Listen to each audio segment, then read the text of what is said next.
This is the PIXLIP GO Lightbox Counter L. It is. And now I'm going to show you exactly how you can set it up for your next event.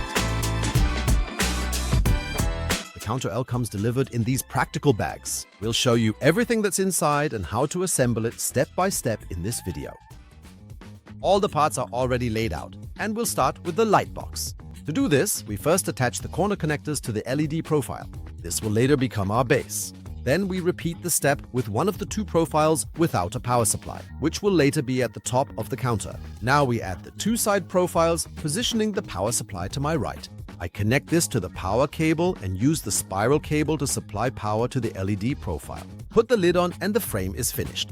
Quick light test, and now it's time to cover it. I start on the back with the block out, making sure that this opening is at the bottom. I begin at the top in one of the corners, first pressing the cadre into the PIXLIP print clips and then into the groove of the frame until the fabric is smooth and wrinkle-free. Then feed the power cable through the hole to the outside, and after that, the printed design goes on the front. Once both sides are covered, the light box is stable enough to continue building, so I turn the box 90 degrees onto its side.